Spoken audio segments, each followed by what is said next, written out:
నీ స్మరణే మధురమురా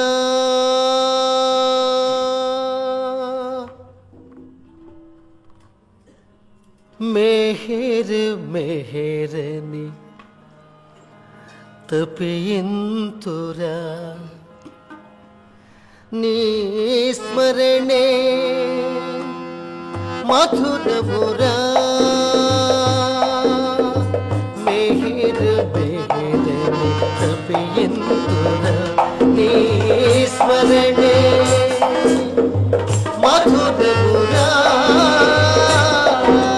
జై బాబా జై బాబా జై బాబా మెహర్ బాబా జై బాబా జై బాబా జై బాబా మెహర్ బాబా జై బాబా జై బాబా జై బాబా మెహర్ బాబా జై బాబా జై బాబా జై బాబా మెహర్ బాబా అంతర్యామి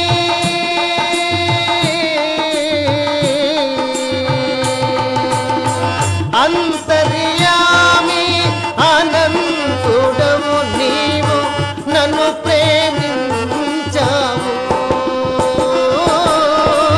అంతర్యామి అనంతుడవు నీవు నన్ను ప్రేమించావు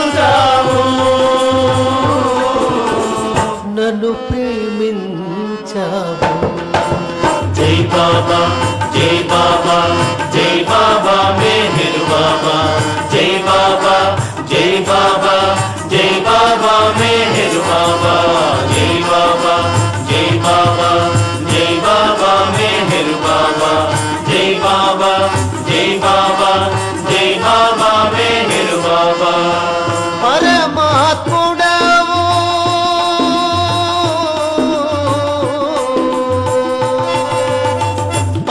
పరమాత్ముడవు ప్రసన్నమైతే నాతో వసించు పరమాత్ముడవు ప్రసన్నమైతే నాతో వసించు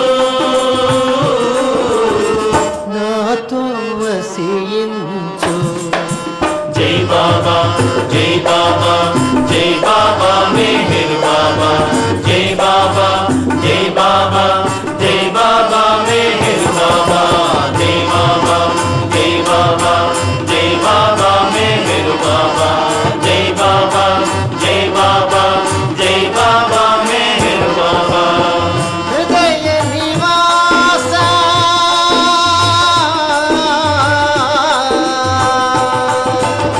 హృదయ నివాస మహాప్రకాశ శరణము జగదీశ హృదయ నివాస మహాప్రకాశ శరణము జగదీశ శరణము జగదీశ జై బాబా జై బాబా జై బాబా మెహర్ బాబా జై బాబా జై బాబా జై బాబా మెహర్ బాబా జై బాబా జై బాబా జై బాబా మెహర్ బాబా జై బాబా జై బాబా జై బాబా మెహర్ బాబా ప్రేమ సాగరా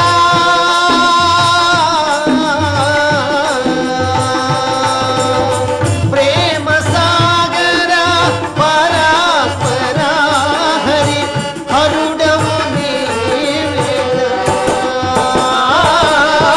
ప్రేమ సాగర పరాత్పరా హరి హరుడవు నీవేరా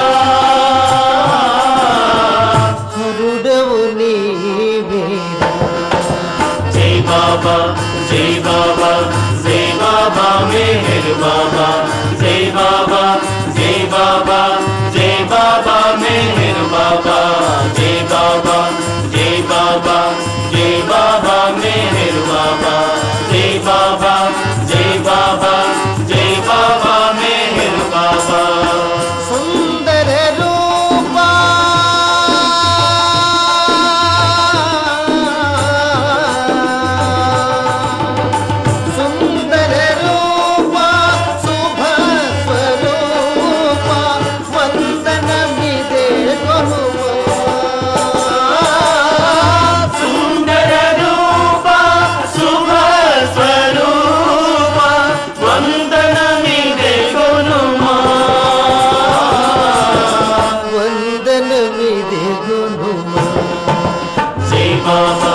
जय बाबा मेहर बाबा जय बाबा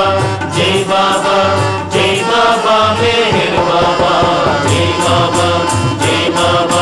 जय बाबा मेहर बाबा जय बाबा मेहर बाबा मेहर मेहर श्री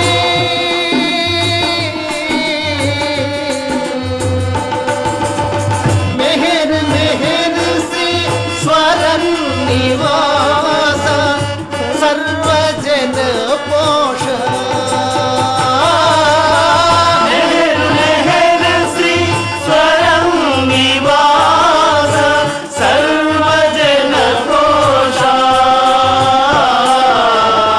सर्वजन पोष जय बाबा मेहर बाबा जय बाबा मेहर बाबा जय बाबा मेहर बाबा जय बाबा मेहर बाबा जय बाबा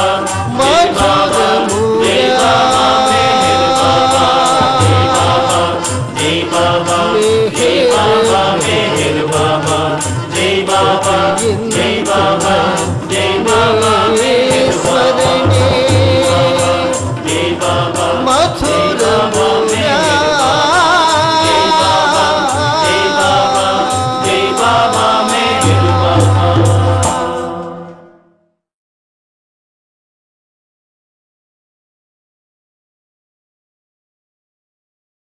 మెహర్ మాకు తల్లి మెహర్ మాకు తండ్రి మెహర్ మాకు తోడు మెహర్ మాకు నీడ మెహర్ మాకు తల్లి మెహర్ మాకు తండ్రి మెహర్ మాకు తోడు మెహర్ మాకు నీడ బాబా మాకు జీవం నీవే బాబా మాకు సర్వం నీవే బాబా మాకు జీవం నీవే బాబా మాకు సర్వం నీవే మాకు దైవం నీవే మాకు సర్వం నీవే మాకు దైవం నీవే మాకు సర్వం ఈ చిన్ని గృహముల స్వీకరించరావా దరలోన వెలసిన ఓ దేవదేవా మెహరు మాకు తల్లి మెహరు మాకు తండ్రి మెహరు మాకు తోడు మెహరు మాకు నీడ పూనా నివాస భవ పాపనాశ తన రావదేవా కరుణాలవా పూనా నివాస భవ పాపనాశ కన రావదేవా కరుణాలవాల నివాస భవ పాపనాశ కన రావదేవా కరుణాలవాల మెహరు మాకు తల్లి మెహరు మాకు తండ్రి మెహరు మాకు తోడు మెహరు మాకు నీడ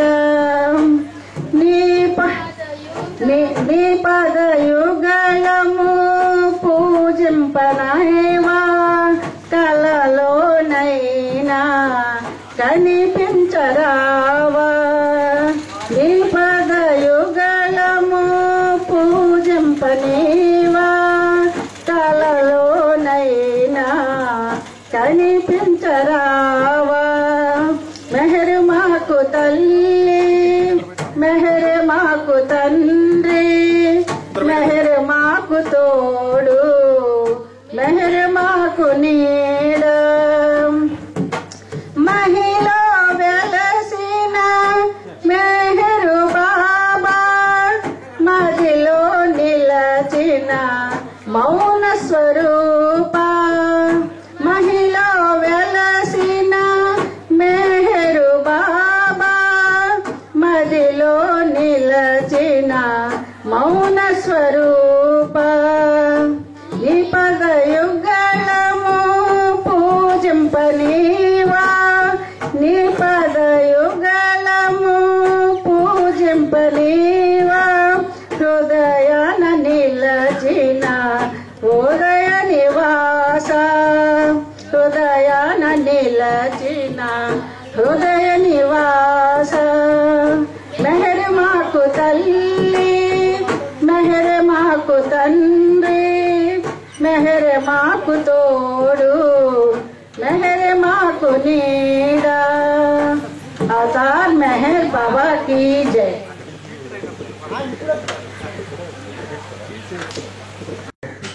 అవతార్ మెహర్ బాబా की जय। ఇప్పుడు బాబా నవ్వుతూ ఉండమంటాడంట, నవ్వుతూ కనిపించాడంట, బాధలున్నా కష్టం అంట. ఎలాగా ఏమో నాకైతే కష్టంగా ఉంది. ప్రేమించి సేవించు ప్రభుని ప్రేమను పొంది తరించు ప్రేమించి సేవించు ప్రభుని ప్రేమను పొంది తరించు ప్రేమ బాటలో పయనించు ప్రేమించుకున్నమున్న సేవించుకున్నమబ్బు సేవించుకున్నమున్న సహించుకున్నమబ్బు సహజత్వమున ప్రేమ ప్రియ రూపమన లేవా సహజత్వమున ప్రేమ ప్రియ రూపమన లేవ ప్రేమావతరణములో ప్రేమ సౌగంధికవనములో ప్రేమించి సేవించు ప్రభుని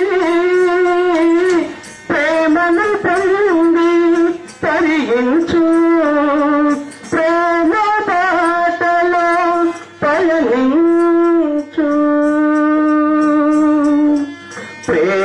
ప్రేమానుభవము పరిపూర్ణ వరము ప్రభువాంత నెరవేర్చు అపురూప అహమా తనువును దహించి మనసును హరించి తనువును దహించి మనసును హరించి మురిపించి మరపించి లాలించు ప్రేమ మురిపించి లాలించి ప్రేమించు ప్రేమ ప్రేమించి సేవించు ప్రభుని ప్రేమను పొంది తరించు ప్రేమ బాటలో పయనించు అందరినీ ప్రేమించి సేవించే ప్రేమ అరుదించే ఆహానిని ఈ యుగములోన అలరించే అందరినీ తన ప్రేమలోన స్థాపించే ప్రేమను ఎగయగలోన నిష్కామ సేవకు నిలవైన ప్రేమ పరిపూర్ణ ప్రేమకు కొలువైన ప్రేమ నిష్కామ సేవకు నిలవైన ప్రేమ పరిపూర్ణ ప్రేమకు కొలువైన ప్రేమ ప్రేమించు ప్రేమార్థివై ప్రేమలో కాన నిత్యార్థివై అవతార్ మెహర్ బాబా की जय। జై బాబా అందరికీ ఆంధ్రప్రదేశ్ సిగ్గుబడి ప్రేమికులందరికీ ఆహ్వానం। देखिए बाबा के पास एक्सपीरियंस मायने रखता है, ना कि बाबा से मिलना। बाबा ने कहा जो मैं कहता हूँ वो करो, जो मैं करके गया वो करने की जरूरत नहीं। బాబాతో అతని యొక్క ఎక్స్పీరియన్స్ ఎలా అంటే బాబా నేను చెప్పింది మాత్రమే చేయండి, నేను చేసింది మాత్రం మీరు ఎప్పుడు కూడా ఎన్నడూ కూడా చేయొద్దు అని చెప్పి బాబా చెప్పారు. अभी सबसे बड़ा मेन प्रॉब्लम क्या आता है सभी जगह, काफी लोगों के अंदर ईगो पे पैदा होता है. वो ईगो क्या है, ये बाबा ने गॉड स्पीक्स और प्लस डिस्कोर्सेस में बताया है, सूक्ष्म अहंकार जो बताया नहीं जाता लेकिन रहता है. ప్రతి ఒక్కరు మనం ఏమనుకుంటారంటే బాబా గాడ్ స్పీక్స్ ఇచ్చారు, నెక్స్ట్ అలాగే మనకి లార్డ్ మెహర్ ఇవన్నీ కూడా ఉన్నాయి, ప్రతి ఒక్కరు మనం ఎందుకు ఈ సూచనలు ఎందుకు పాటించాలని ప్రతి ఒక్కరికి మన మనసులో ఒక ఈగో ఫీలింగ్ వస్తుంది. ఎందుకని చెప్తున్నాను. विशेष कार्यकर्ताओं के लिए बाबा ने कहा है, तो मैं आपको संक्षेप में बहुत छोटे में बताने की कोशिश करूंगा कि जब आंध्र प्रदेश में पहली मीटिंग हुई थी बाबा की, जिसमें केंद्र खोला गया था एक, उसके सेक्रेटरी के साथ थोड़ा प्रॉब्लम हुआ तो काफी लोगों ने विवाद किया था. तो बाबा ने यह कहा था कि मैं जब तक ना आऊं तब तक कोई कुछ नहीं करेगा. బాబా గురించి చిన్న సంక్షిప్తంగా తన ఒక విషయంలో చెప్పదలుచుకున్నారు. అతను ఏంటంటే మొట్టమొదటి ఆంధ్రప్రదేశ్లో బాబా సెంటర్ ఓపెన్ చేయడానికి బాబా అడిగినప్పుడు నేను ఎంతవరకు చెప్తానో అంతవరకు కూడా మీరు ఏది కూడా స్టార్ట్ చేయొద్దు అని చెప్పి బాబా చెప్పారు. तब बाबा आए, पहली बार बाबा ने 48 घंटे मीटिंग किया था, जिसके अंदर बाबा ने विशेष तौर से सिर्फ और सिर्फ कार्यकर्ताओं के लिए कहा था. బాబా ఎప్పుడైతే మొట్టమొదటిసారి ఆంధ్రప్రదేశ్ విచ్చేశారో అప్పుడు 48 గంటలు బాబా తన కార్యకర్తలతో ఒక సమావేశం ఏర్పాటు చేశారు. ఓన్లీ వాళ్ళతో మాత్రమే మనం ఏం చేయాలి ఏంటని మాట్లాడారు. पहला शब्द बाबा ने एक, मैं बहुत छोटे में बता रहा, काफी लंबी चीजें कही बाबा ने, लेकिन मैं थोड़े में बता रहा हूँ आपको.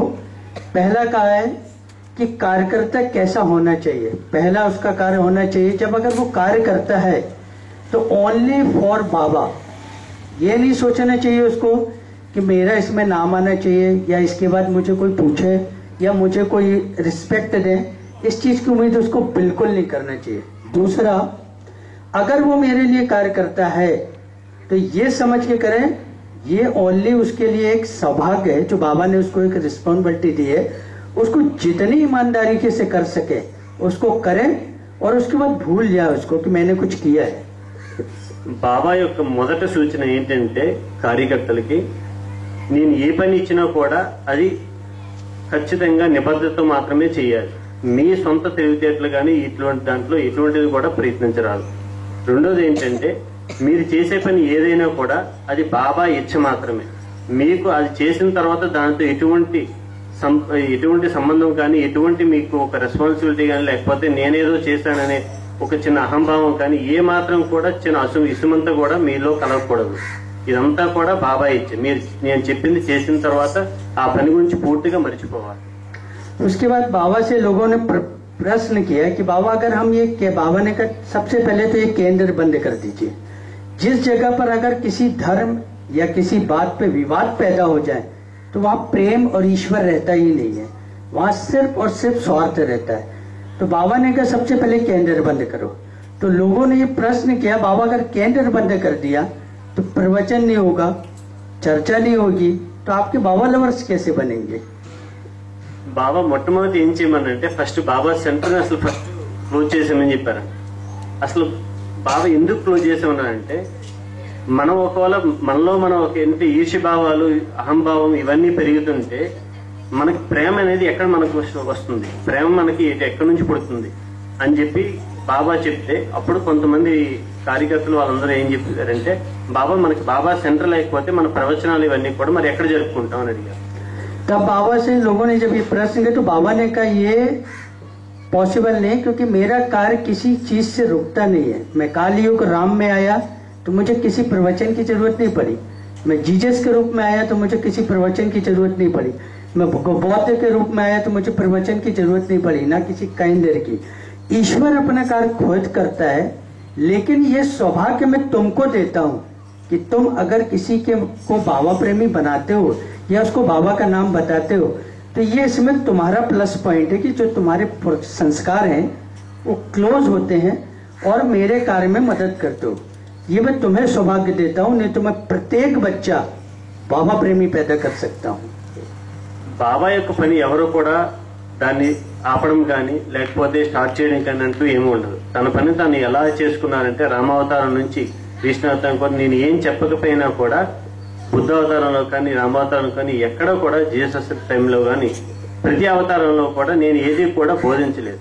నేను బోధించవలసిన అవసరం కూడా లేదు. నా కార్యక్రమం ఎలా జరగవలసిందో అలా జరుగుతుంది.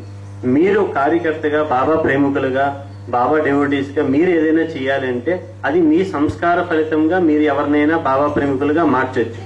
అది అంతటితో అయిపోతుంది. అంతేకాని మీరు ఒకవేళ నాకు ఏదైనా చెయ్యాలి అనుకుంటే మాత్రం అది మీరు చేయవలసిన అవసరం. నా పని ఖచ్చితంగా అది కార్యక్రమం నిరంతరాయంగా కొనసాగుతుంది. तो इसलिए बाबा से जब ये बात हो गई, फिर लोगों ने कहा बाबा अगर पैसा नहीं रहेगा तो कार्य नहीं होंगे. तो बाबा ने कहा ये पैसे का चलन जब मैं जूडास के रूप में आया था, जीसस के रूप में आया, तो सबसे पहले वहीं से पैसे का चलन चालू हुआ जो जूडास ने मुझे बेचा था. ना मुझे राम के युग में पैसे की जरूरत पड़ी, न कृष्ण के युग में, न बौद्ध के रूप में और न हजरत मोहम्मद के रूप में. क्योंकि बाबा जो है वो चेतन आत्मा है, परम पिता परमेश्वर जिसको कहा जाता, हम जिसका कोई आदि भी नहीं है और न अंत है. जो हम आदि सचेतन आरती पढ़ते हैं उसका मीनिंग यही है कि जिसका अंत है न जिसकी शुरुआत है, वो आदि अंत है, उसको कोई पार नहीं पा सकता. इसलिए ये कार्य सिर्फ मैं तुमको देता हूँ, इसलिए तुम्हारे लिए ये पैसे की जरूरत पड़ती है या तुम्हें व्यवस्था करने की जरूरत पड़ती है. बाकी अन्यथा मेरे कार्य के लिए इन सब चीजों की कोई आवश्यकता नहीं. బాబా ఇంకొక సూచన ఏం చెప్పారంటే అసలు డబ్బులు దేనికి అవసరం, డబ్బుల వల్ల అసలు ఏం జరుగుతుంది అంటే నాకు అసలు డబ్బుల వల్ల అవసరమే లేదు. నేను ఆది అంతం రెండూ లేనివాడు. నా పని ఎలా జరగవలసిందో అది నేను జరుపుకుంటా. కానీ డబ్బులు ఎక్కడ మీ కార్యకర్తలకు అవసరం అంటే మీకు అది అవసరం. ఎందుకంటే భగవంతుడిగా నాకు అవసరం లేదు. కానీ కార్యకర్తలుగా బాబా ప్రేమికులుగా మీరు ఒక పని చేయాలన్నా, ఇప్పుడు ఈ మండపం కట్టాలన్నా, ఇంతమంది బాబా ప్రేమికులకి ఒక నాస్తా టిఫిన్ పెట్టాలన్నా, ఒక బాబా ప్రసాదం చేయాలన్నా, దీనికి ప్రేమికులుగా మీకు డబ్బులు అవసరం. కాబట్టి మీరు చందా రూపంలో లేకపోతే బాబా ప్రేమికుల యొక్క డొనేషన్ రూపంలో మీరు తీసుకుంటున్నారు. అంతేకాని నాకంటూ బాబా యొక్క కార్యక్రమానికి ఎటువంటి రూపాయి కూడా అవసరం లేదు అని చెప్తున్నా. इसीलिए ये सब चीजें हमको फील्ड में पड़ती है जो भौतिक जगत में जीते. इसलिए ईश्वर के कार्य के लिए चीजों की जरूरत नहीं. बाकी का डिटेल आपको 1954 की जो मेहर पुकार है उसमें आप पढ़िए, बहुत डिटेल दिया है. मैं अपनी बात को थोड़ा आगे बढ़ाता हूँ कि बाबा ने कहा है गॉड स्पीच में भी और डिस्कोर्सेस विशेष में इसका नाम इसीलिए लेता हूँ, ये दो ही बुक ऐसी है जो बाबा ने खुद लिखी है. बाकी जो भी बुक है वो बाकी लोगों से बाबा ने या तो लिखवाई है और या तो लोगों ने अपने एक्सपीरियंस से लिखी है कि मैं ये डिस्कोर्स के अलावा. బాబా యొక్క డిస్కోర్స్ గురించి దీని గురించి ఎందుకు మాట్లాడతానంటే బాబా స్వయంగా గాడ్ స్పీక్ ను డిస్కోర్స్ అనేది బాబా స్వయంగా ఇచ్చింది. మిగతా చాలా మంది గ్రంథాలు ఏంటంటే మిగతా వాళ్ళు రాసి మిగతా వాళ్ళు చెప్పుకున్నది. అందుకు దాని గురించి మాత్రమే ఇప్పుడు మనం చర్చించుకుందామని చెప్తున్నాం. इसीलिए डिस्कोर्सेज में बाबा ने कहा, डिस्कोर्सेज में सबसे बड़ी बात यह है उसमें तीनों चीजें हैं, यंग अवस्था, वृद्ध अवस्था और ग्रस्त जीवन. तीनों पार्ट में आप तीनों चीजें पढ़ सकते हैं. अगर आप बुक पढ़ेंगे तो उसमें बाबा ने बताया है कि जब आदमी संन्यास लेता है, जैसे आज के समय पे ज्यादातर यही चलता है, आश्रम चल रहे हैं, योग चल रहा है, सन्यासी चल रहे हैं, साधु बन रहे हैं. तो बाबा ने कहा साधु बनना बहुत आसान है. उसमें भी 3 प्रकार के साधु होते हैं. एक वो जो किसी अवस्था में किसी चीज से हम चल रहे हैं, हमारी लाइफ चल रही है, उसमें अचानक कुछ हुआ और उसके बाद हमारी पूरी व्यवस्था गड़बड़ हो गई. हमको लगा अब तो हमारी लाइफ खत्म. तो कुछ लोग उस जुनून में आके योग वैराग्य ले लेते. कुछ लोग उनके पास बहुत कुछ है, सब बड़ी अच्छी लाइफ चल रही है एकदम स्मूथ, लेकिन अचानक उनकी ऐसी लाइफ में प्रॉब्लम क्रिएट होती है जिससे उसकी पूरी लाइफ व्यवस्थित नहीं रहती, बिगड़ जाती. तो वो उसके समझ ही नहीं पाता कि अब मेरे को करना क्या है. तो उस वजह से भी संन्यास ले लेता है. और एक होता है जो सिर्फ और सिर्फ भगवान का चिंतन करते हुए फिर वो योग वैराग्य लेता है. బాబా ఇక్కడ సాధువులు చాలా మంది, మనకి సాధువులు యోగులు చాలా మంది కనిపిస్తూ ఉంటారు. అయితే సాధువులు అవడం పెద్ద గొప్ప విషయం కాదు, అది చాలా సాధారణమైన విషయం అని చెప్పి బాబా చెప్తున్నారు. ఎందుకంటే సాధువుల్లో చాలా రకాల మంది ఉంటారు. తన జీవన శైలిలో తన యొక్క ఈ యొక్క మన యొక్క జీవిత శైలిలో ఏవైతే ఈ కుటుంబ వ్యవహారాలు వీటి మీద విరక్తి చెంది సాధువు అయిన వాళ్ళు కొంతమంది ఉంటారు. కొంతమంది ఏంటంటే చాలా ధనం ఉండి అంతా ఉండి కూడా వాళ్ళ యొక్క హ్యాపీనెస్ సంతోషం లేక వాళ్ళకి ఏంటంటే సాధువులు అయిన వాళ్ళు కొంతమంది ఉంటారు. కొంతమంది ఓన్లీ భగవత్ చింతనతో మాత్రమే భగవంతుడు మాత్రమే నాకు కావాలి అని అయ్యే వాళ్ళు సాధువులు కొంతమంది ఉంటారు. అది చాలా కష్టమైనది. इसी बात पर बाबा ने एक उदाहरण दिया कि एरिज भाई जो थे उनका एक मित्र आया, बाबा से उनसे इंट्रोडक्शन पर करवाया बाबा एरिज भाई ने कि बाबा ये बहुत ईमानदार सेठ है. तो बाबा हम मुस्कुरा दिए और बोले ये तो पॉसिबल ही नहीं. तो एरिज भाई ने कहा बाबा मुझसे कोई गलती हो गई जो आप मुस्कुरा दिए. तो बाबा ने कहा तूने इंट्रोडक्शन जो दिया वो गलत दिया. तो बोले बाबा कैसे? बोले जो ईमानदार होता है वो कभी सेठ नहीं होता और जो सेठ होता है वो कभी ईमानदार नहीं हो सकता. या तो कोई ईमानदार है या सेठ है, कोई एक करते. జై బాబా. బాబా దగ్గరికి ఏదైతే ఒక సన్నివేశాన్ని తీసుకెళ్లారు. దీనికి ఒక ఉదాహరణగా ఒక సాధువు గురించి చెప్తూ చాలా గొప్పగా చెప్తారన్నమాట. చెప్తే బాబా అంటారు ఇది నిజంగా గొప్పగా అయితే నా దగ్గర నువ్వు చెప్పాల్సిన అవసరం లేదు, నాకే తెలుస్తుంది కదా. ఏదో గొప్పవాడైనా అవ్వాలి లేకపోతే గొప్పవాడు కాకపోయి ఉండాలి. నా దగ్గర గొప్పవాడైతే నువ్వు నాకు ఇంట్రడక్షన్ చెప్పాల్సిన అవసరమే లేదు. నువ్వు ఇంట్రడక్షన్ చెప్తాను అంటే అతను గొప్పవాడు కాదు అని బాబా చెప్తున్నా. तो इसी प्रकार जब हम दुनिया में देखते हैं ना तो बाबा ने जो 3 प्रकार बताया. पहला है जब आदमी संन्यास तो ले लेता है, जोश में आके ले लेता है. जब जिस प्रकार एक समुद्र में बाढ़ आती है पूरी व्यवस्था बिगड़ जाती है, लेकिन वही बाढ़ जब तेजी से जाते जाते किसी ऊंचे स्तर से नीचे की तरफ जब गिरती है तो वो संतुलन बनाती है और जब संतुलन बनता है तो वो नॉर्मल एक नदी हो जाती है. इसी प्रकार जब आदमी जो जोश में संन्यास लेता है उसकी लाइफ तो ठीक रहती है, लेकिन जब वो संन्यास से नॉर्मल स्थिति में आता है तो उसको लगता है कि क्योंकि जिंदगी है आपकी लाइफ है, हर क्रिया आपको करना है, ये सिर्फ परमात्मा की कृपा होती है तो ही हम वैराग्य कर सकते हैं, बाकी पॉसिबल नहीं है. जब वो नॉर्मल लाइफ में आता है उसको ये सब चीजों की जरूरत पड़ती है. जब ये चीजों की जरूरत पड़ती है तो वो शॉर्टकट रास्ता निकालता है जो आज की दुनिया में 99% चल रहा है.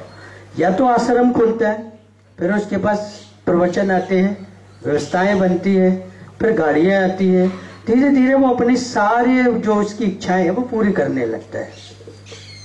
సాధువులు యోగులు చాలా మంది ఎవరైతే చాలా ఫోర్స్ఫుల్ గా నేను సాధువు అయిపోతాను యోగులు అయిపోతాను అని చెప్పేసి ఒక్కసారిగా ఎవరైతే చాలా హైయెస్ట్ ఆఫ్ హైయెస్ట్ వెళ్ళి ఎవరైతే తీసుకుంటారో వాళ్ళు తిరిగి మళ్ళీ సంసార జీవితంలోకి వచ్చిన తర్వాత వాళ్ళు ఇది ఒకలా ఉంది అది ఒకలా ఉందని కంపారిజన్ చేస్తూ కొంతమంది సాధువులు ఏం చేస్తారంటే నేను ఒక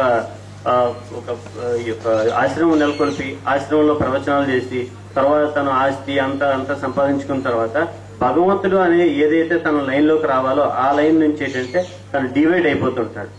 తను భగవంతుడి తాలూకా ఏదైతే సాధువు అసలు అయిందే భగవంతుడి కోసం ఐక్యం అవ్వాలి, దాన్ని మరిచిపోతాడని చెప్తున్నాడు.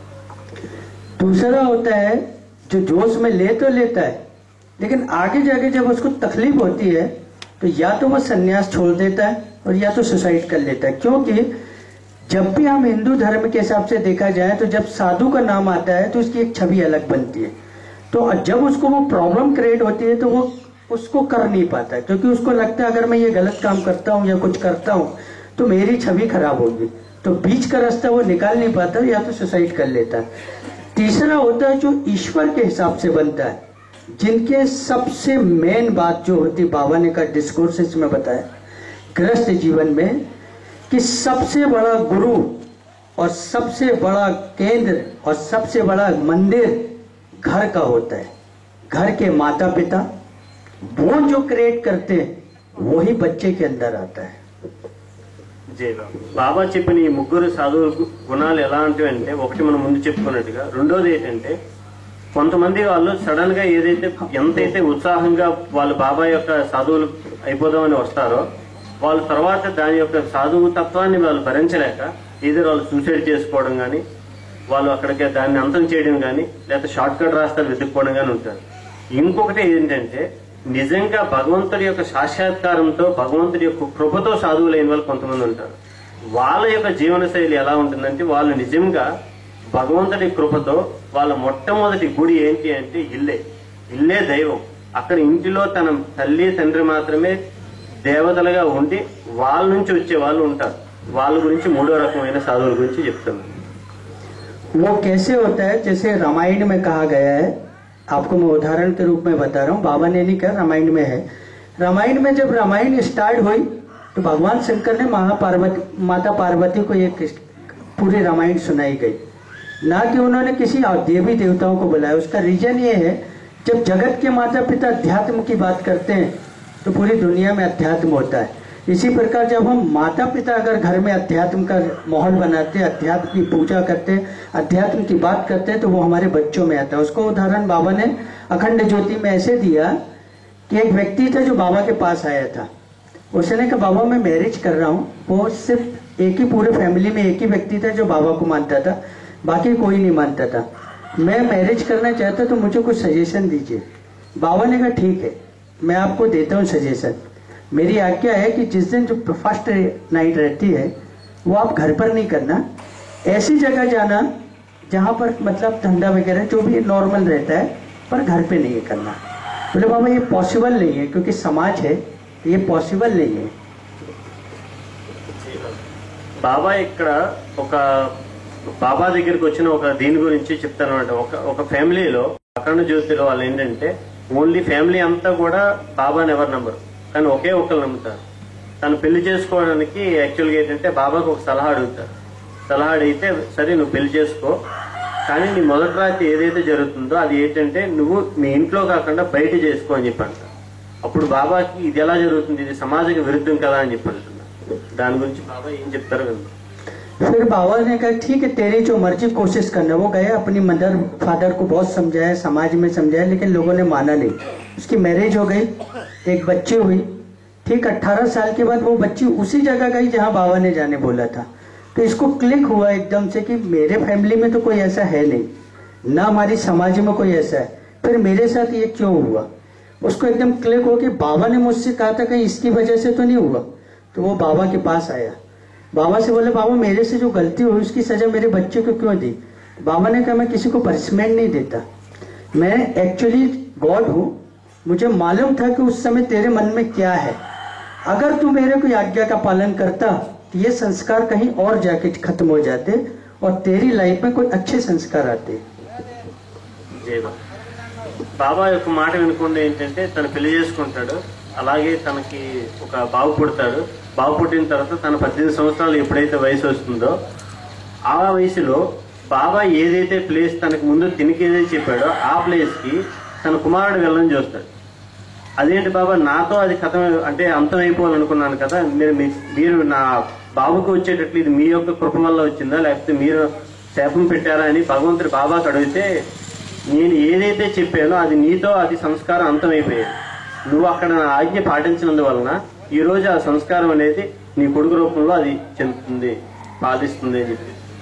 तो बाबा से उन्होंने माफी मांगी, फिर बाबा ने उसको क्लियर किया। इसी प्रकार बाबा ने कहा जब शादी होती है तो दो आत्माओं का पवित्र मिलन होता है, जिससे तीसरी आत्मा का जन्म होता है, उससे पूरी संसार बनता है, मकान घर बनता है, समाज बनती है और देश बनता है। इसलिए बाबा ने कहा मैरिज आज भी मैं हमीरपुर में जो मैरिज की जाती है तो उसको कोई गिफ्ट में दहेज नहीं दिया जाता या डोनेशन नहीं दिया जाता, उसको डिस्कोर्सेस दिया जाता है। ये बाबा के टाइम से नियम है। तो जब भी कोई शादी करे या करता है तो बाबा ने कहा पहले तो विचार मिलना चाहिए, फिर उसके बाद उसकी मैरिज करना चाहिए, नहीं तो ब्रह्मचर्य जीवन जीना चाहिए। ఇదంతా బాబా ఎందుకు చెప్తున్నారంటే బాబా యొక్క ఆజ్ఞ ఎలా ఉంటుంది అని చెప్పి చెప్తున్నారు. అంటే మన యొక్క ఇల్లే ఎలాగైతే ఒక పవిత్ర హృదయం ఎలా తయారవుతుందంటే ఆధ్యాత్మికత అనేది తల్లిదండ్రుల్లో రావాలి, అది రాకపోతే దాని యొక్క విశేషం ఎలా జరుగుతుంది ఏంటి అని చెప్పి బాబా ఇక్కడ ఒక ఇద్దరు గురించి చెప్తారన్నమాట. 2 ఆత్మలు అనేది పవిత్రమైన ఆత్మలు కలిసిన తర్వాత 3వ ఆత్మ వస్తుంది. ఆ 3వ ఆత్మ ఆధ్యాత్మికత రావాలి అంటే ఆధ్యాత్మికత ఈ 2 ఆత్మల్లో ఉండాలి. అందుకనే ఇప్పుడు పవిత్రమైన ఈ యొక్క వివాహం అనేది ఇప్పుడు మా హమీర్పూర్ లో ఏంటంటే ప్రతి ఒక్కరికి ఒక గిఫ్ట్ గాని బహుమతిగా ఒక క్యాష్ ఏదో ఎవరు అక్కడ బాబా యొక్క ఆజ్ఞ ప్రకారం ప్రతి ఒక్కరు కూడా డిస్కోర్సెస్ అనేది వాళ్ళ యొక్క పెళ్లిల్లో బాబా యొక్క గిఫ్ట్ గా అది ఇస్తున్నారంట. यही मेरा कहना था, काफी है लेकिन वो समय एक्चुअली कम है। मैं आपको बताऊं, मेहराबाद की जो बात है, कई लोगों का ऐसा सोचना है कि बाबा के पास रहो या बाबा से मिले या बाबा का बंदा कोई आता है तो ही इम्पोर्टेंस है। ऐसा बिल्कुल नहीं है। सबसे ज्यादा इम्पोर्टेंट होता है कि आप बाबा को कितना फेथ करते हैं, आप बाबा से कितना प्रेम करते हैं। इसके लिए बाबा ने कहा, बाबा के पास एक बंदा बैठता था जैसे मेहराबाद में, वो काफी डॉक्टर गनी करके थे, वो बाबा के पास बैठते थे और वो बिल्कुल साधना में से बैठ जाते थे आंख बंद करके। एक दिन बाबा ने बिल्कुल मजाक में उसके सर में बाल नहीं थे, बहुत जम के मारा, तो वो उठ के बैठा और बोले किसने मारा? तो बाबा ने कहा मैंने मारा। జై బాబా. బాబా ఏం చెప్పారంటే, ఇప్పుడు ఇతను ఏమంటున్నానంటే మెహరాబాద్ నుంచి నేను వచ్చాను లేకపోతే వాళ్ళకి ఇంపార్టెన్స్ ఇవ్వాలి అవన్నీ అవసరం లేదు. బాబాకి ఏంటంటే విధేయతతో తన యొక్క ప్రార్థన చేస్తే సరిపోతుంది. కాకపోతే బాబా అక్కడ మెహరాబాద్ లో జరిగిన ఒక సంఘటన చెప్తున్నారు. గని అని చెప్పి అక్కడ బాబా దగ్గర కూర్చొని నిరంతరం ధ్యానం చేస్తుంటే బాబా ఒక్కసారిగా ఏంటంటే తల మీద తనకి జుట్టు లేకపోతే గట్టిగా కొడతారు. ఎవరన్నా కొట్టారని గట్టిగా లేచి అడుగుతారు. అప్పుడు బాబా అంటారు నేనే కొట్టాను. तो बाबा ने उसने बोला बाबा ऐसा आपने क्यों किया? बोले तू मेरे को गॉड मानता है तो फिर तू करता है क्या यहाँ बैठ के? बोले बाबा मैं अंदर आत्मा में जाके ईश्वर को खोजता हूँ। बाबा ने कहा साक्षात जब तेरे सामने है तो अंदर जाने की जरूरत क्या है? इसीलिए तब बाबा ने कहा कि अगर तुम मुझसे मिलते हो और अगर मेरी आज्ञा का पालन नहीं करते हो तो दिस इज माई कोड। जैसे हम अपने कपड़े बदलते हैं ऐसे मैं योग बदलने के बाद अपना अवतार रूप बदल कर आता हूँ। तो मेरे मिलने से या मेरे आलिंगन करने से तुम्हें मुक्ति प्राप्त नहीं हो सकती। मुक्ति तुम्हें तभी प्राप्त होगी जब तुम जो मैंने कहा है वो करने से। इसलिए आप मेहराबाद में रहो या अदर कंट्री में रहो या कितना भी दूर रहो, अगर आप बाबा को सच्चा प्रेम करते हो ईश्वर वहीं मौजूद है। अवतार मेहर बाबा की జై బాబా. అక్కడ బాబా ఏం చెప్తున్నారంటే మనం మెహరాబాద్ లో ఉన్నామా లేకపోతే ఎక్కడున్నామా అని కాదు. ఇక్కడ గని విషయంలో ఏం చెప్తున్నారంటే బాబా కొట్టగానే బాబా ఇలా ఎందుకు చేశారని అతను అడగగానే నువ్వు ఎదురుగా నీ పరమాత్మ సాక్షాత్ ఈశ్వరుని ఎదురుగా ఉంటాడుగా నువ్వు మనసులో ధ్యానిస్తున్నావు అంటే నీకు నా మీద కంటే నువ్వు మనసులో ఏం చేస్తున్నావు? మరి నేను ఆత్మతో నేను మనసుతో ఏంటంటే ఆత్మతో బాబానికి ఈశ్వరుని కొలుస్తున్నాను. నేను చెప్పింది నువ్వు విధేయతతో పాటించినంత వరకు ఎదురుగా నీ పరమాత్మైన సాక్షాత్ ఈశ్వరుడు నేను ఉంటుండగా కూడా నువ్వైనా కూడా నువ్వేంటంటే నువ్వు వేరే దగ్గర నీ యొక్క మనసు ఉంది, నా ఎదురుగా ఉంటుండగా. అందుకే మెహరాబాద్ లో ఉన్నామా లేకపోతే ఇక్కడ మనం వేరే కంట్రీలో ఉన్నామని కాదు. నేను మెహరాబాద్ లో ఉన్నా ఎక్కడ ఉన్నా కూడా నువ్వు నాతో నా ఆజ్ఞని ఎంత వరకు పాటిస్తున్నావు అనేది మాత్రమే, అప్పుడు మాత్రమే నీకు ముక్తి కలుగుతుంది, అప్పుడు మాత్రమే నువ్వు బాబాని చేరుకోగలవు అని చెప్పి జై బాబా. 1953-54 రెండు సార్లు మెహర్ బాబా అక్కడికి రావటం జరిగింది. 54లో 25 ఫిబ్రవరి 1954 సంవత్సరంలో బాబా తోటా ధనపతిరావు నాయుడు గారి ఇంట్లో తోటా ధనపతిరావు నాయుడు గారికి అవకాశం ఇచ్చారు. షష్ఠి పూర్తి జరిగింది అక్కడ అత్యద్భుతంగా. ఆ షష్ఠి పూర్తి వైభవాన్ని తిలకించడానికి అనేక వేల మంది రావటం జరిగింది. ఆ రోజుల్లో తాకాయిక పందిరిని వేసి శోభాయమానంగా అక్కడ ఏర్పాట్లు చేశారు. తాడేపల్లి గుడి అంతా కూడా జన సమూహంతో నిండిపోయింది ఆ యొక్క షష్ఠిపూర్తి మహోత్సవం రోజుని. అయితే బాబా పాదాలు కడగడానికి అవకాశం ఇచ్చారు తోటా ధనపతిరావు నాయుడు గారు దంపతులకి. వాళ్ళు కాలు కడిగారు బాబాకి. ఆ తర్వాత వారింట్లో ఒక పని మనిషి ఉండేది డాక్టర్ గారి ఇంట్లో, రామలక్ష్మమ్మ అని ఆవిడ, కడు పేదరాడు.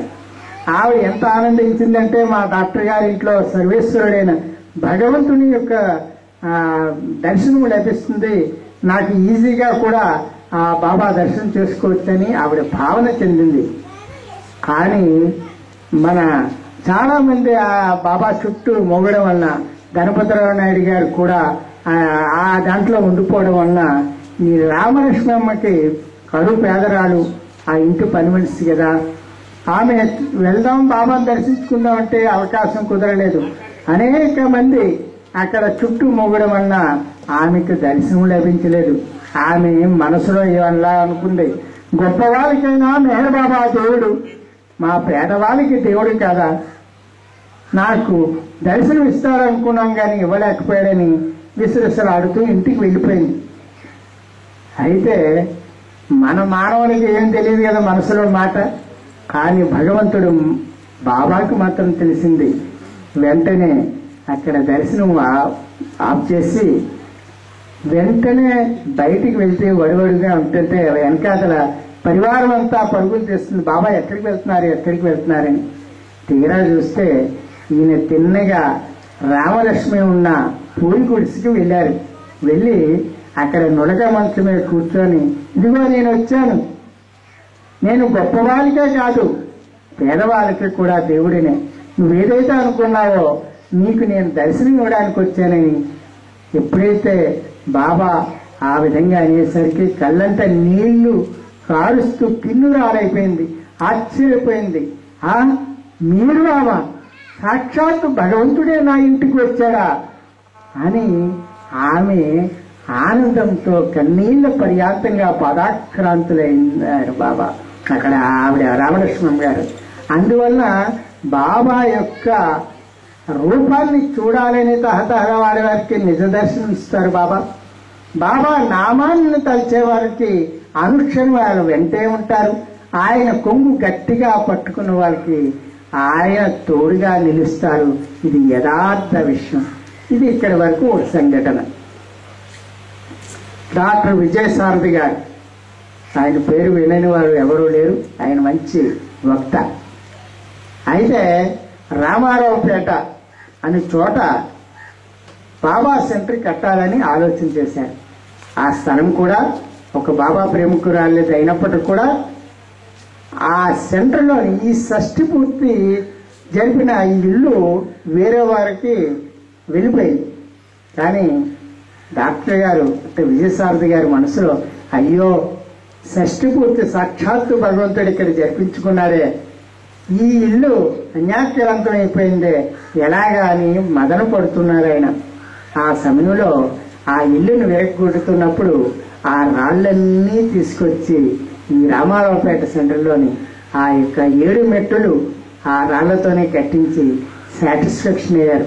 తెలుగు వాళ్ళకున్న ఘనత ఏమిటంటే సాక్షాత్తు భగవంతుడు అక్కడ కొలువై ఉన్న ఆ ప్రాంతం అంతా అన్యాక్రాంతం అయిపోయింది. ఆ రాళ్ళైనా ముచ్చట పడదాం అని ఆయన డాక్టర్ గారు ఆ రాళ్లన్నీ తీసుకొచ్చి ఆ విధంగా చేశారు. ఆ ఇల్లు కూడా బాబా దర్శించిన ప్రాంతమే. ఇది రామారావుపేటలో కట్టిన సెంటర్ కూడా బందెల బాపిరాజు గారు ఆ ఇంట్లో ఉంటున్నప్పుడు బాబా దర్శనం ఇచ్చారు ఆ ప్రాంతాన్ని. అదే ప్రాంతంలోని ఈ రామారావుపేటలో బాబా సెంటర్ కట్టారు. మరి వారి అమూల్యమైన బాబా విషయాలను మనం అందరం విందాం. నిశ్శబ్దాన్ని పాటించండి. ఆయన ఈ యొక్క కార్యక్రమానికి ముఖ్య వ్యక్తిగా వచ్చారు. ప్రతి ఒక్కరూ సెలవులు ఆఫ్ చేసుకోండి. పక్క వాళ్ళతో మాట్లాడకుండా తదేక దీక్షతో డాక్టర్ గారు చెప్పే మాటలు వినండి బాబా విషయాలు. అవతార్ మెహర్ బాబాకి జై.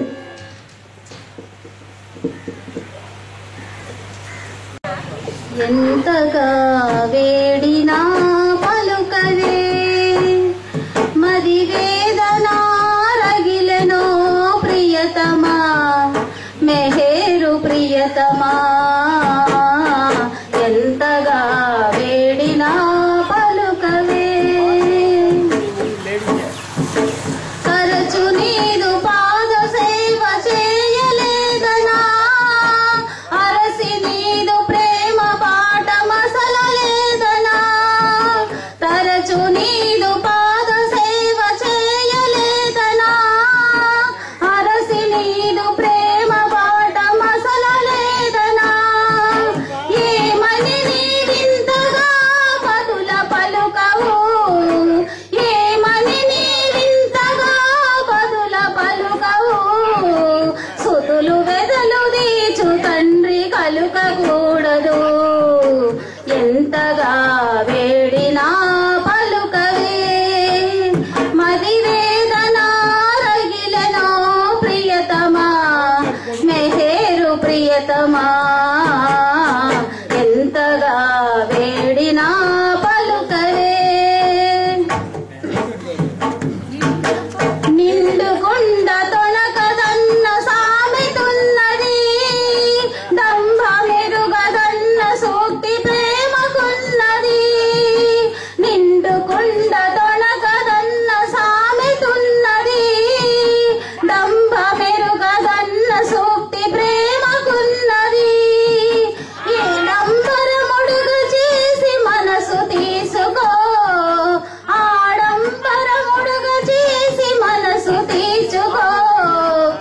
మనసు పోతే గాని నీలో మసలలేనులే ఎంతగా వేడినా పలుకవే మది వేదన రగిలనో ప్రియతమా మెహేరు ప్రియతమా ఎంతగా వేడినా పలుకవే అవతార్ మెహర్ బాబా की जय अवतार मेहर बाबा की जय जयम्मु निश्चयम्मुरा भयम्मुलेदुरा मेहरु बाबा स्मरण చేసి మోక్షమందరా మోక్షమందరా మోక్షమందరా జయమ్ము నిశ్చయమ్మురా భయమ్ములేదురా మెహరు బాబా స్మరణ చేసి మోక్షమందరా మోక్షమందరా మోక్షమందరా గాఢాంధకార మలముకున్న పీతి చెందకో సందేహ పడక మేరు స్వరణ విడిచి ఉండకో గాఢాంధకార మలముకున్న పీతి చెందకో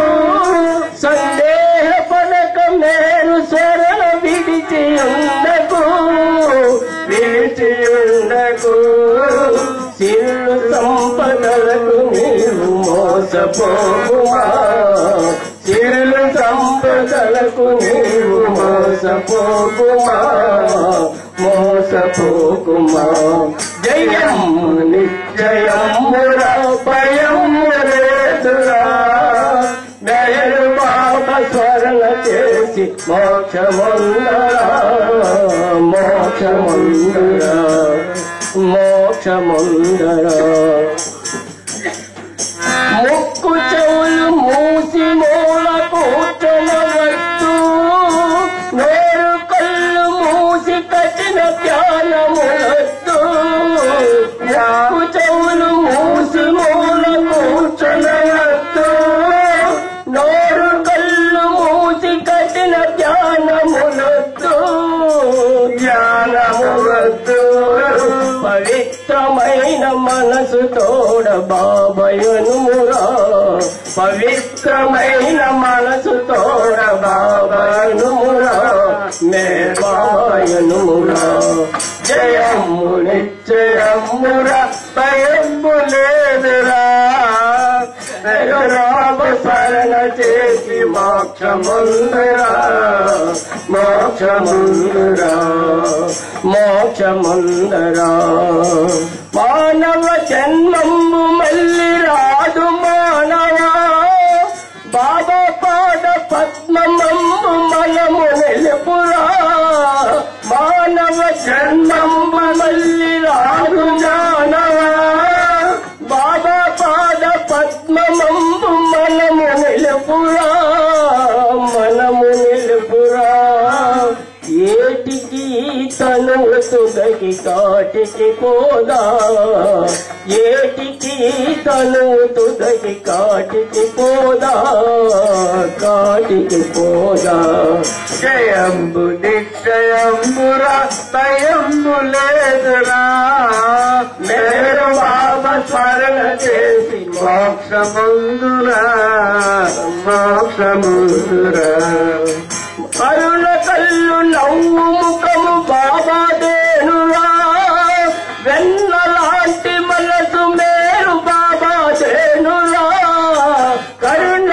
కళ్ళు నవ్వు ముఖము బాబా దేనురా వెన్నలాంటి మనసు మేరు బాబా దేనురా బాబా దేనురా ఏడేడు లోకములను ఏలు బాబా ఏనురా ఏడేడు లోకములను ఏలు బాబా ఏనురా మెహర్ బాబా ఏనురా జయమ్ము నిశ్చయమ్మురా భయమ్ము లేదురా మెహర్ బాబా స్మరణ చేసి మోక్షమందరా మోక్షమందరా మోక్షమందరా तार में है बाबा की जय అవతార్ మెహర్ బాబాకి జై అక్ష తెలుగులో పాట పాడారు. ముక్కు చెవులు అన్ని కలిపారు ఇందులో. అంత అద్భుతమైన పాట. ఇప్పుడు అవతార్ మెహర్ బాబాకి, అవతార్ మెహర్ బాబాకి, అవతార్ మెహర్ బాబాకి.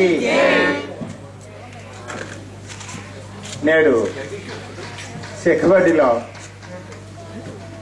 బాబా నామాన్ని మనందరం కూడా వింటున్నాం, చెప్పుకుంటున్నాం. బాబా గురించి కృష్ణనాయుడు గారు చాలా తక్కువ మాటలతో ఎక్కువ విషయాలు చెప్పారు. బాబా ఈ కాలం యుగ పురుషుడని, ఆ యుగ పురుషుడు మనందరినీ కూడా తన దగ్గరికి రమ్మంటున్నాడని చక్కగా వినిపించారు, చెప్పారు. ఎన్నో యుగాలు గడిచాయి. ఒక్కొక్క యుగంలో ఒక్కొక్క అవతార పురుషుడు జన్మించినట్లు చెప్పుకుంటున్నారు. ఈ యుగంలో ప్రేమయే దైవంగా, ప్రేమయే నా వాక్ అని భగవంతుని యొక్క ఉపవాస. నేను ఏ మతానికి చెందినవాడిని కాదు. ముఖ్యంగా అది జ్ఞాపకించుకోవాలి. భగవన్ నామస్మరణ చేసేటప్పుడు ఆయన బాబా గారు ఏ మతానికి నేను చెందినవాడిని కాదు, నా మతం కేవలం ప్రేమే, అదే ఆయన ఎప్పుడు చెప్పారు. ఆయన దేవాలయం ప్రతి వారి యొక్క హృదయ దేవాలయం. అయితే ఇక్కడ మెహర్ బాబాని ఆధునికంగా కృష్ణనాయుడు గారు చెప్పారు. ఎంతో మంది బాబాలు ఉన్నారు. వారందరూ కూడా తమ తమ వేషధారణ, భాషా పటిమతో భగవంతుడు అని చెప్పుకుంటూ ప్రచారం చేసుకున్నారు. అది కాదు అని మెహర్ బాబా ముందే చెప్పి ఉన్నారు. నేను ఒక్కడనే భగవంతుణ్ణి, మీరు కోరుకున్నది నేను ఇవ్వను. ఇక్కడ జాగ్రత్త లేదండి. మీరు కోరుకున్నది ఇవ్వను. మీ మనసులో ఉన్నది నేను ఎప్పుడైనా తీరుస్తాను. అది సరి అయిన మార్గంలో మీరు నన్ను చేరడానికి మనస్ఫూర్తిగా నన్ను ఆరాధించండి, ప్రేమించండి. అప్పుడే ఆ భగవంతుని మీరు నన్ను చేరగలరు.